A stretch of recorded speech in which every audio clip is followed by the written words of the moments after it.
Je suis Lauriane Grécourt, directrice des abattoirs Musée Frac Occitanie-Toulouse.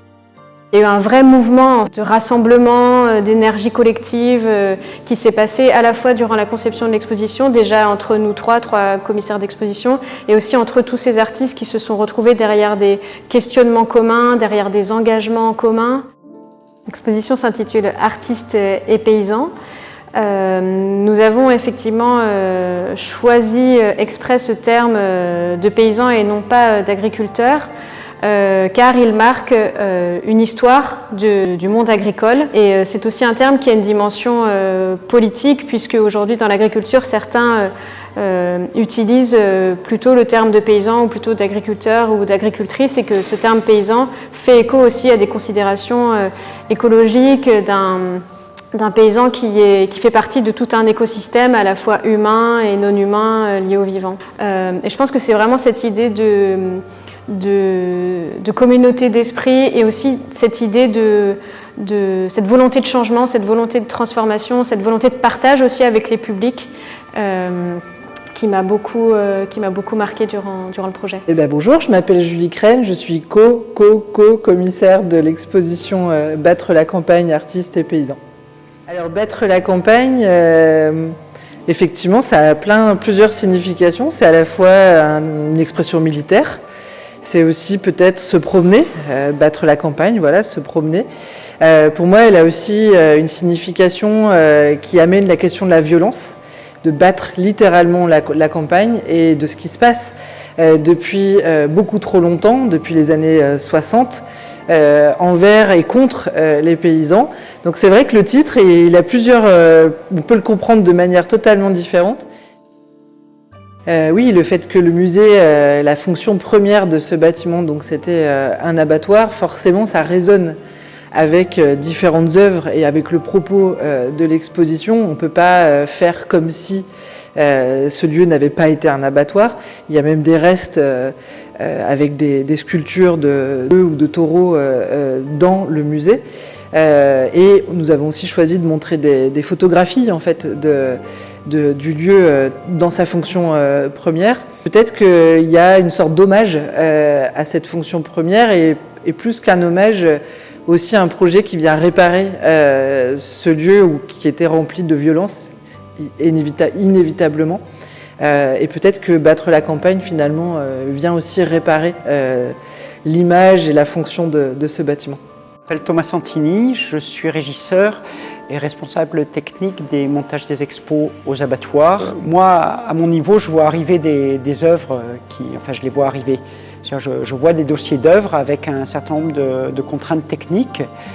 Pour cette œuvre de Mati Kailou, on avait quelques photos et assez vite, il nous a apparu que ce n'était pas possible de montrer cette œuvre sur un plafond blanc, qui sont des plafons pas très jolis aux abattoirs.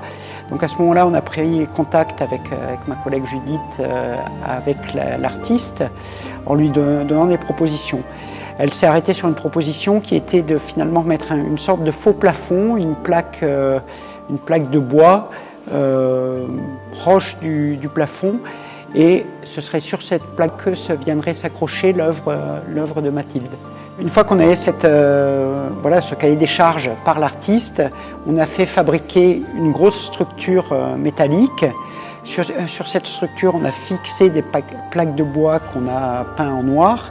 Et ensuite, il s'est avéré qu'il fallait monter cette plaque qui doit peser de 200 ou 300 kg jusqu'au plafond. Voilà, donc on a une structure qui, je le disais, on ne l'a pas pesée, mais en gros, je pense qu'elle doit être entre 200 et 300 kg. L'œuvre en elle-même pèse 200 kg, donc on est parti sur l'idée qu'il fallait tenir 500 kg. La structure là actuellement, elle est fixée dans le béton et pour avoir une marge vraiment importante, chaque point qui est fixé dans le béton, donc je parle à la fois du point de fixation dans le béton, des câbles accroches type mousqueton, à chaque fois on est sur des matériaux qui peuvent tenir au moins 1 tonne, ce qui nous permet d'être aujourd'hui certains que la structure tienne et qu'on ne prenne pas de risque. Je suis Anne Cravella, conservateur-restaurateur d'œuvres d'art. Je suis spécialisée en peinture sur toile et je travaille en tant que travailleur indépendant en profession libérale et je travaille sur l'exposition sur les constats d'état des œuvres. C'est assez étonnant cette stratigraphie, c'est-à-dire qu'on a du métal qui est découpé, modelé et en même temps un papier, une couche de papier et par-dessus des traits de couleurs sans doute au pastel gras et c'est fabuleux à voir sous ces fameuses lunettes loupe, c'est fantastique, c'est très très beau, c'est vraiment et c'est très fort aussi, c'est très sensoriel, j'ai beaucoup aimé. Un constat d'état en fait c'est un document contractuel qui entre deux parties, c'est-à-dire le musée qui emprunte l'objet pour son exposition et l'autre musée qui est le prêteur. Voilà.